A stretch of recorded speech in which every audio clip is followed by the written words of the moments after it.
بہت دنوں کی بات ہے، کسی ملک پر ایک بادشاہ حکومت کرتا تھا۔ اس کی ایک بیٹی تھی جس کا نام شہزادی ماہ رخ تھا۔ شہزادی ماہ رخ بہت حسین اور عقل مند تھی۔ ایک دن ایک بہت خطرناک آدمی شرجیل محل میں آیا۔ کسی کو معلوم نہیں تھا کہ یہ آدمی بہت برا ہے۔ اس نے بادشاہ کو سچی جھوٹی کہانیاں سنا کر اتنا متاثر کر لیا کہ بادشاہ نے اس کو اپنا مصاحب بنا لیا، یعنی ہر وقت اس کو اپنے ساتھ رکھنے لگا۔ ایک دن اس نے بادشاہ سے کہا، بادشاہ سلامت، وہ دور پہاڑوں پر ڈاکوؤں کا ایک گروہ آیا ہوا ہے اور وہ آپ کا محل لوٹنے کا منصوبہ بنا رہا ہے۔ ہمیں کیا کرنا چاہیے؟ بادشاہ نے پوچھا۔ حضور، آپ پہاڑوں پر جا کر انہیں دھوکے سے پکڑ لیجئے یا مار بھگائیے، شرجیل نے مشورہ دیا۔ تم کس قدر عقل مند ہو، بادشاہ نے کہا۔ بادشاہ کو کیا خبر تھی کہ شرجیل جھوٹا ہے اور اسے دھوکہ دے رہا ہے۔ شکریہ حضور، شرجیل نے کہا۔ مگر بادشاہ نے کہا، ہمارے جانے کے بعد ہماری بیٹی اور ہمارے محل کی دیکھ بھال کون کرے گا؟ گو میرا دل تو نہیں چاہتا کہ آپ کو اکیلا جانے دوں، مگر حضور میں یہ کام کرنے کو تیار ہوں۔ میں آپ کے محل اور آپ کی بیٹی کی حفاظت کروں گا۔ بادشاہ نے شہزادی کو بلایا اور کہا، دیکھو بیٹی، جب ہم کہیں جائیں گے شرجیل تمہاری اور شاہی محل کی حفاظت کرے گا۔ شہزادی ماہ رخ کو شرجیل بالکل پسند نہیں آیا۔ شہزادی کا کتا بھی شرجیل کو دیکھ کر بھونکنے لگا۔ شرجیل اسے بھی پسند نہیں آیا۔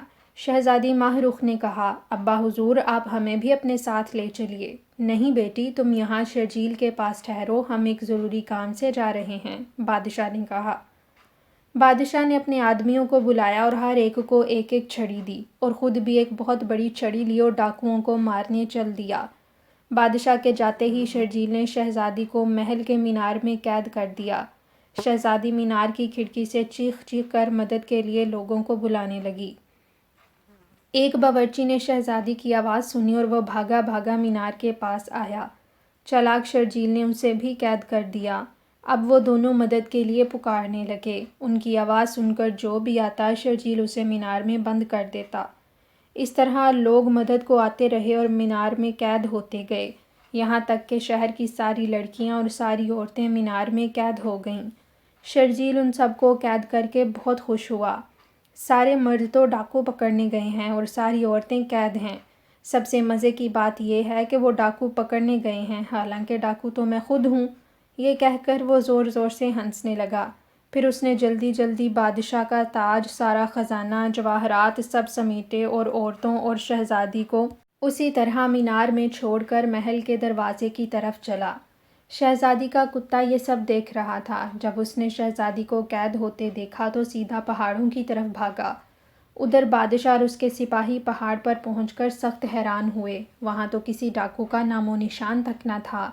شہزادی کا کتا بادشاہ کے پاس آ کر زور زور سے بھونکنے لگا۔ اسے کیا ہوا ہے؟ بادشاہ نے کہا۔ پھر حکم دیا، واپس محل چلو، معلوم ہوتا ہے وہاں پر کچھ گڑبڑ ہے۔ جس وقت بادشاہ اور اس کے ساتھی محل کے دروازے پر پہنچے، شرجیل تمام سامان لے کر بھاگنے والا تھا۔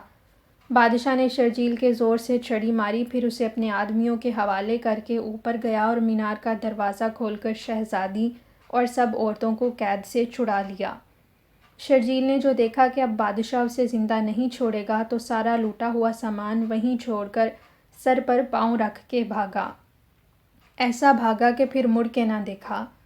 اس دن شہزادی کے کتے کے تو مزے ہی آ گئے۔ باورچی نے اسے بہت اچھی اچھی ہڈیاں کھانے کو دیں اور شہزادی نے بھی بہت پیار کیا۔